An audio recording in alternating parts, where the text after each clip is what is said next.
जय हिंद, जय भारत। मैं हूं रीना सुथार और स्वागत है आप सभी का सैनिक न्यूज विद रीना में। अगर आप सेंट्रल गवर्नमेंट के कर्मचारी हैं, पेंशनर्स हैं या फैमिली पेंशनर्स हैं, तो आज के इस वीडियो की जानकारी आपके लिए बेहद ही महत्वपूर्ण साबित हो सकती है। क्योंकि देखिए, 8वें वेतन आयोग यानी 8 सीपीसी को लेकर सुगबुगाहट तो देखिए बहुत पहले से शुरू हो गई थी, लेकिन अब नेशनल काउंसिल यानी कि जेसीएम ने पत्ता खोल दिया है। मेरे हाथ में शिव गोपाल मिश्रा जी का वो एक आधिकारिक लेटर है जिसमें 8वें वेतन आयोग का पूरा खाका तैयार किया गया है। देखिए, 14 अप्रैल 2026 की तारीख वाले इस लेटर में ऐसी ऐसी मांगे हैं जो अगर लागू हो गई तो आपकी बेसिक सैलरी और इसके साथ साथ अलाउंसेस में ऐसा उछाल आएगा जिसकी आपने कल्पना तक नहीं की होगी। आज मैं इस पत्र के एक एक पन्ने, एक एक टेबल और एक एक कैलकुलेशन को बेहद ही बारीकी से समझाऊंगी। तो चलिए तैयार हो जाइए इस जानकारी के लिए जो इस मेमोरेंडम में लिखी हुई है। ये मेमोरेंडम ही तय करेगा कि आने वाले दिनों में यानी 8वें वेतन आयोग में हमारी सैलरी में या हमारी पेंशन में कितनी बढ़ोतरी होगी। आज हम 8वें वेतन आयोग का पूरा पोस्टमार्टम करने वाले हैं। तो वीडियो में आगे बढ़ते हुए आप सभी से निवेदन है कि वीडियो में अंत तक बने रहिएगा। इस चैनल के माध्यम से दी गई जानकारी अगर आप सभी लोगों के लिए यूजफुल रह रही है तो लाइक और शेयर कर दीजिएगा। इस वीडियो को हाइप करिएगा ताकि यूट्यूब इस वीडियो को सभी कर्मचारी पेंशनर्स तक पहुंचाए। आप चाहें तो चैनल को ज्वाइन कर सकते हैं, ये बिल्कुल ऑप्शनल है, लेकिन अगर सब्सक्राइब नहीं किया है तो जल्दी से पहले सब्सक्राइब कर दीजिए, फिर वीडियो को देखना कंटिन्यू करिए और इसी के साथ नोटिफिकेशन ऑन कर दीजिएगा ताकि हर एक वीडियो की अपडेट आप लोगों तक पहुंचती रहे। इसी के साथ वीडियो में आगे बढ़ते हुए सबसे पहले बात करते हैं कि ये लेटर भेजा किसने है। तो देखिए, ये लेटर नेशनल काउंसिल यानी कि जेसीएम स्टाफ साइड के सचिव जो है शिव गोपाल मिश्रा जी की तरफ से जारी किया गया है। इसमें साफ तौर पर कहा गया है कि देखिए, 8वें वेतन आयोग के लिए जो ड्राफ्टिंग कमेटी ने अपना काम जो है वो पूरा कर लिया है। लेटर में सरकार को ये याद दिलाया गया है कि कर्मचारियों का वेतन जो है केवल गुजारा करने के लिए नहीं है, बल्कि स्वास्थ्य, उत्पादकता और गरिमा के साथ जीने के लिए होना चाहिए।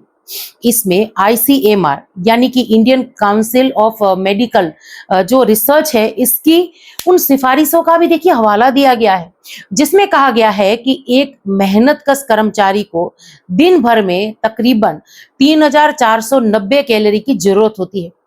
यानी सरकार को अब सैलरी सिर्फ महंगाई के हिसाब से नहीं, बल्कि पौष्टिक आहार और इसके साथ साथ बेहतर जीवन स्तर के हिसाब से तय करनी होगी।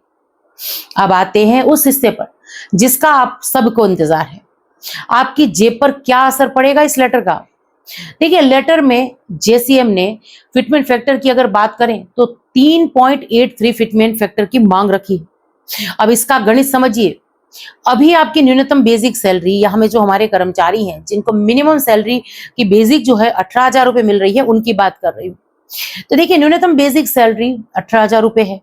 अगर इसे फिटमेंट फैक्टर 3.83 से गुणा करते हैं तो प्रस्तावित न्यूनतम सैलरी जो है सीधे सीधे 70,000 रुपए के आसपास हो जाएगी। आप टेबल को ध्यान से देखिए और समझिए। पे लेवल 1 की बात करें यानी पे स्केल 1 की बात करें, जो पहले 18,000 रुपए थी मिनिमम सैलरी, वो बढ़कर 56,900 रुपए था।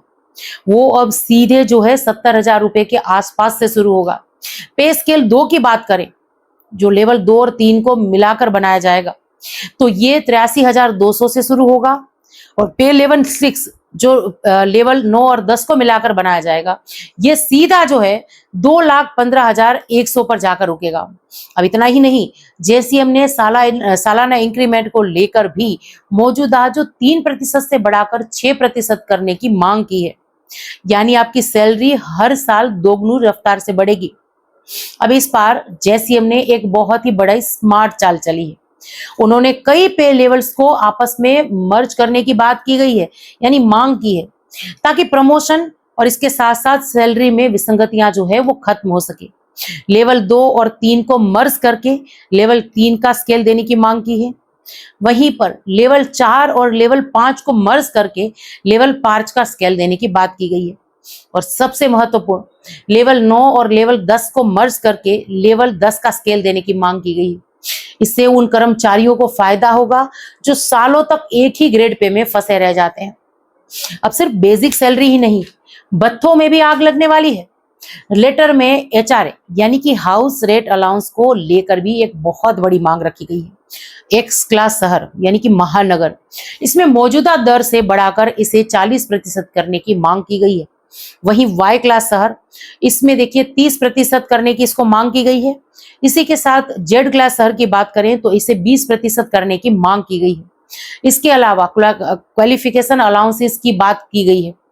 अगर आपने अपनी नौकरी की अनिवार्यता योग्यता से ऊपर पढ़ाई की है तो आपको आपकी बेसिक सैलरी का 10% अतिरिक्त भत्ता मिलना चाहिए। साथ ही रिस्क और हार्डशिप भत्तों में भी भारी बढ़ोतरी का प्रस्ताव रखा गया है। हमारे बुजुर्ग पेंशन भोगी भाई बहनों को भी यहाँ पर देखिए बुलाया नहीं है। लेटर में यह स्पष्ट लिखा है कि सेवानिवृत्ति के बाद एक सम्मानजनक जीवन जीने के लिए पेंशन की दरों में उसी अनुपात में वृद्धि होनी चाहिए। साथ ही में मेडिकल सुविधाओं और पेंशन के फिक्सेशन के लिए भी देखिए फिटमेंट फैक्टर जो है 3.83 को ही जो है इस्तेमाल करने की मांग की गई है। तो देखिए ये था 8वें वेतन आयोग का वो कच्चा चिट्ठा जो जेसीएम ने सरकार के सामने रखा है। अगर सरकार इसे मान लेती है तो ये आजादी के बाद का सबसे बड़ा सैलरी जंप होगा। लेकिन क्या सरकार इतनी भारी भरकम मांगों को मानेगी? क्या 18,000 की सैलरी सीधे सीधे 70,000 की आसपास की हो जाएगी? ये तो आने वाला वक्त ही बताएगा। लेकिन कर्मचारी संगठनों ने अपनी कमर कस ली है। इस पर आपकी क्या राय है? आपको क्या लगता है? 6% इंक्रीमेंट और इसके साथ साथ फिटमेंट फैक्टर का वो आंकड़ा जो इस मेमोरेंडम में कहा गया है यानी कि 3.83 ये फिटमेंट फैक्टर मिलना चाहिए। कमेंट बॉक्स में अपनी राय जरूर से लिखिएगा। और इसी के साथ एक बात यहाँ पर मैं और नोट कर दूं, 7वें वेतन आयोग के बारे में मुझे कुछ और भी जानकारी मिली है। अभी शिव गोपाल मिश्रा जी का मैं इंटरव्यू देख रही थी तो वहां पर उन्होंने कहा कि देखिए 7वें वेतन आयोग में भी कर्मचारियों और पेंशनर्स की पेंशन और सैलरी में अच्छी खासी बढ़ोतरी हो, इसके लिए हमने काफी प्रयास किए थे।